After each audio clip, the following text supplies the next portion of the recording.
Oke,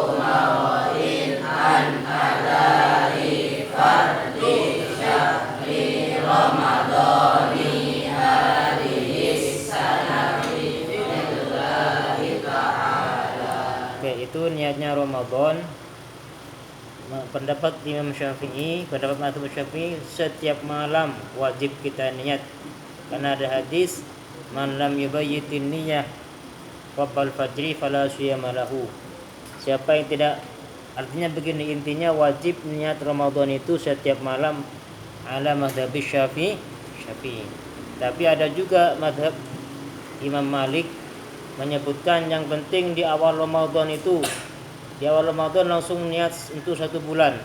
Di situ di bukunya sudah ada, di buku itu Pak baca. Niat Ramadan sebulan penuh itu sudah ada. Sudah saya tulis di buku rangkuman di belakang. Silakan dilihat, dibaca bareng-bareng. Nah, di paling akhir, paling belakang. Nawaitu sauma jami'i syahri Ramadan ada. Baca bareng-bareng. Ya, baca bareng-bareng. 1, 2, 3. Nawaitu shauma jami'i syahri ramadhani hadhihi sanati taqdiran imam Malikin Artinya? Gak ada artinya ya? Oh, lupa saya. Artinya saya niat puasa seluruh Ramadan, di seluruh bulan Ramadan dengan mengikut pendapat Imam Malik. Tahun ini dengan mengikut pendapat Imam Malik fardu karena Allah Ta'ala. Artinya begini, kita diperbolehkan bertaklid dalam hal niat ini, diperbolehkan bertaklid kepada Imam Malik. Artinya apa? Dianjurkan bagi kita di malam pertama Ramadan itu kita niat seperti barusan itu. Nawaitu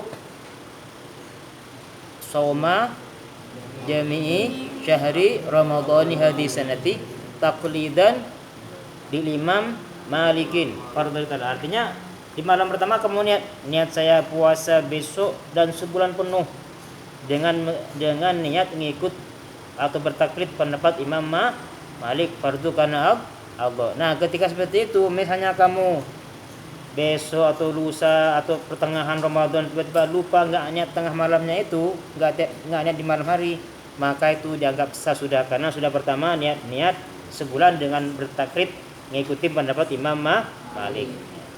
Tetapi ada juga pendapat yang lain ya. Ini juga bisa kita ikutin. Ada pendapat juga mengatakan itu masuk muktamad juga, ini kuat. Begini, andai kata kita malam itu sudah sahur atau udah minum tengah malam, terus di dalam hati kamu terbesit besok mau puasa gitu ya, terbesit besok mau puasa, terlintas besok mau puasa. Atau kamu begini, sebelum subuh itu kamu menahan gak makan atau gak minum atau gak hubungan suami istri karena takut terbit fajar, besok mau puasa, sekalipun kamu gak mengatakan tak kayak tadi itu. Nah, itu juga ada mengatakan sudah cukup. Artinya itu sudah termasuk daripada niat yang sebetulnya itu sebetulnya apa? Ada menyengaja mau berpuasa besok. Buktinya apa tadi? Buktinya tadi itu makan. Kenapa? Karena besok takut lapar karena mau puasa gitu ya. Ngerti ya? Yang penting nanti dalam hati itu terbesit ketika malam itu, oh besok saya mau puasa nih, takutnya lapar makanya makan. Atau misalnya begini, nggak makan atau nggak minum takut terbit fajar karena kita mau puasa. Nah, seperti itu juga dianggap berniat ya. Ngerti ya? Artinya yang kita sudah yang mengerti ilmu ya, sudah tahu ilmunya, jangan was-was ya. Jadi besok udah puasa aja. Atau minimal kayak tadi itu di malam awal Ramadan pertama kita pakai niat tadi itu, niat sebulan dengan niat ngikutin pendapat Imam Malik. Ngerti ya? Jadi tidak ada alasan bagi kita, kenapa kamu nggak puasa? Tadi malam lupa nggak niat misalnya. Tidak ada alasan untuk santri. Kenapa? Karena santri sudah tahu ilmunya. Paham tum? Okay. Terus begini, hati-hati. Ini saya ingin ngitin nih. Biasanya santri itu ya, nggak tahu santri sini ya. Mungkin dulu zaman saya masih ngaji itu. Biasanya santri itu kalau hanya imsak, tahu imsak nggak? Imsak itu sebelum subuh itu biasanya ada peringatan ya, 10 menit. Imsak gitu kan ya. Kalau di Jawa Timur malah lebih lengkap itu. Ayyuhal ikhwan, qad hana waqtul imsak. Iyyakum wal akla wasyurba wa ghaira dzalik. Ada seperti itunya. Artinya apa? Wahai semua saudara-saudara, qad hana waqtul imsak. Sekarang waktu imsak sudah masuk. Waktu imsak sudah masuk. Iyyakum wal akla wasyurba. Maka hati-hati, jangan makan, jangan minum gitu kan ya. Itu ya bahasa Indonesianya. Diingetin 10 menit sebelum subuh itu diingetin bahwa kita ntar lagi masuk waktu subuh. Nah, biasanya santri itu ya, santri dulu nih, enggak tahu santri sekarang. Kalau hanya imsak, biasanya masih makan, masih minum. Kenapa? Karena waktunya puasa apa? Kapan diterangkan kemarin? Terbit iya kan? Terbit fajar juga kapan? Terbit fajar itu maksudnya waktu iya kan? Subuh kan? Artinya kalau belum subuh masih boleh kata santri gitu ya. Kalau belum adzan masih boleh makannya. Kita lupa, kita nggak ingat tentang jadwal. Jadwal itu perhatikan. Setiap pembikinan jadwal itu sudah ngasih jeda 2 menit itu. Jadi begini konsepnya. Kalau dulu waktu saya belajar ilmu rubu, ilmu falak ya, untuk cara mencari waktu itu, jadwal mencari waktu sholat. Misalnya begini, dalam teori rubu itu sudah ketahuan bahwa hari ini subuh misalnya jam 4 misalnya nih, sudah subuh. Tapi di jadwal nggak ditulis jam 4. Kehati-hatian dia ditulis jam 4 lewat 2 menit atau 3 menit di jadwal itu. Nah, sedangkan adzan ngikutin jadwal. Dia adzannya pasti jam 4 lewat 3 menit. Padahal konsepnya teorinya sebetulnya jam 4 sudah masuk subuh. Tapi karena kita kehati-hatian, semua jadwal ngasih jeda itu, ngasih tamkin namanya. 2 menit. Berarti ketika adzan itu sudah masuk, sudah lebih itu sudah. Ngerti enggak?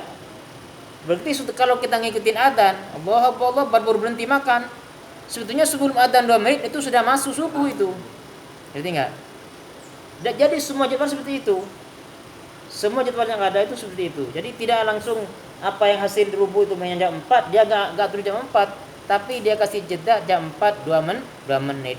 Nah, kalau kita waktu sahur itu kita berhentinya pas di adzan, berarti sebetulnya kita sudah masuk waktu sudah terbit fajar keluar, berarti udah nggak bisa puasa itu sudah. Ngerti ya? Makanya ulama hati-hati sebelum masuk adzan 10 menit sudah dikasih tahu warning imsak. Hati-hati ya. Oke. Nah, jadi terus kalau berbuka ya. Berbuka itu kan terbenam matahari ya. Jadi kita memulai puasa kapan? Sejak terbit fajar sampai terbenam matahari. Nah, kapan dikatakan oleh saya, terbenam itu adalah, perhatikan sini contoh nih. Terbenam itu betul-betul matahari habis. Contoh ini matahari bulat di sini. Di barat. Ketika matahari masih ada gini. Ini masih belum terbenam. Matahari jalan cerit ke bawah terus ya. Masih belum terbenam namanya nih. Baru ya nanti terus cerita. Nah, tapi kalau straight gini habis, nah ini betul namanya terbenam. Beda dengan terbit. Kalau terbit di ufuk sana, di ufuk timur, yaitu artinya habisnya waktu subuh ya. Ketika terbit sedikit saja keluar sedikit straight. Itu waktu subuh sudah habis. Enggak harus penuh semua keluar matahari. Kalau terbit, tapi kalau terbenam betul-betul habis matahari terbenam, baru kita boleh berbuka puasa, gitu ya. Jadi kalau kamu di pantai, kamu mau berbuka puasa, jangan puasa kalau masih ada sedikit gini nih, matahari kelihatan. Betul-betul habis, ini namanya terbenam. Baru boleh berbuka. Nah, tadi jadwal itu ya, jadwal kan sudah namkin ngasih jeda ya. Dalam jadwal itu sebetulnya misalnya jam 6 nih. Jam 6 sudah masuk, sudah habis matahari sebetulnya. Ini jam 6 sudah habis, sudah selesai. Cuma dalam jadwal dilebihin berapa? 2 menit. Berarti kalau kita ngikutin jadwal sudah aman. Sudah aman, gitu ya. Jadi begitu adzan baru kita boleh berbuka. Kenapa jadwal itu sudah ngasih istilahnya? udah ngasih lebih ya daripada hasil teori yang ada dalam ilmu falak. Ngasih 2 menit. Berarti kalau kita ngikutin jadwal, kita berbuka sudah aman. Ngerti ya? Tapi kalau untuk subuh, untuk berhenti makan, jangan ikutin jadwal. Gimana? Sebelum jadwal masuk 10 menit sudah berhenti, jangan makan. Namanya waktu imsak. Ngerti ya? Tuh hati-hati nih. Ini biasanya santri begitu. Sama dengan kalau, tapi sini kan santri sedikit ya. Yang biasa terjadi nih kalau santri banyak ribuan tuh kan. Lokasinya pondoknya sampai 10 hektar gitu ya. Dulu saya kan gitu. Pondok saya kan besar dulu itu. Jadi macam-macam santri itu ya. Tapi sebetulnya tidak boleh ya. Ngikutin aja yang sudah ditentukan oleh ulama. Ketika imsak udah berhenti makan, berhenti minum dan lain-lain yang membatalkan puasa. Paham tum? Nah, terus tentang yang membatalkan puasa juga kamu jangan khawatir ya. Yang dimaksud batal itu ketika ada benda masuk, benda ya. Kalau hanya aroma tidak batal. Nah, contoh aroma apa? Yang mencicipin makanan kan hanya rasa di luar. Gini, yang dimaksud dalam itu adalah batasnya apa? Kemarin saya terangkan makhrujul huruf kho ya, huruf apa? Artinya di luar huruf kho ini ada barang, di luar huruf kho itu masih belum masuk rongga. Jadi ketika di dalam rongga di dalam makhrujul kho ini sudah masuk ke dalam. Ini yang batal puasa. Dan bukan hanya makanan, apa saja ya. Apa saja yang masuk. Atau kalau nggak sengaja nggak apa-apa ya. Bahkan sekalipun makan 1 piring kalau nggak sengaja tidak batal ya kalau nggak sengaja. Nah, terus termasuk ini rongga ya. Yang dihitung rongga itu rongga yang masuk ke dalam ya. Termasuk ya kalau di atas ini rongga ini. Termasuk juga kuping, ini masuk ke rongga ini. Kalau masukin air ke kuping itu masuk batal. Tapi kalau mata bukan. Jadi makanya kamu sakit mata nih, pas lalu tetesin apa? Ya, apa namanya? Rokto atau itulah pokoknya. Sekalipun kamu setelah ditetesin terasa kadang-kadang masuk ke mulut ya. Nah, ini tidak batal ini. Jangan khawatir. Kalau mata karena ini bukan rongga. Tapi kalau kuping masuk rongga nih, batal puasanya. Nah, terus apa lagi? Infus itu juga nggak batal. Kenapa? Karena bukan lubang kan? Dia kan masuk ke kulit. Atau suntik itu juga nggak batal puasanya. Tapi orang sakit mendapatkan rukhsah dispensa keringanan. Jadi kalau memang sakit boleh kita berbuka, tapi nanti setelah sembuh diko. Paham tum? Oke, ada lagi pertanyaan tentang puasa ini Ramadan? Ada lagi? Enggak ada. Jadi niatnya jangan lupa ya. Kalau bisa nanti dikompakkan, ada saling ngingetin malam pertama Ramadan langsung niat untuk sebulan bertaklid kepada Imam Malik. Paham tum? Oke deh. Ada pertanyaan lagi dah? Oh, niatnya bayar zakat fitrah ada yang hafal enggak nih? Coba Fikri hafal Fikri? Ya, kemarin udah store Fikri itu niatnya. Nawaitu an ukhrija terus an nafsi fadhil. Artinya apa? Saya niat mengeluarkan zakat fitrah untuk diri saya sendiri, fardu karena usahakan santri niatnya jangan minta dituntun oleh penerima zakat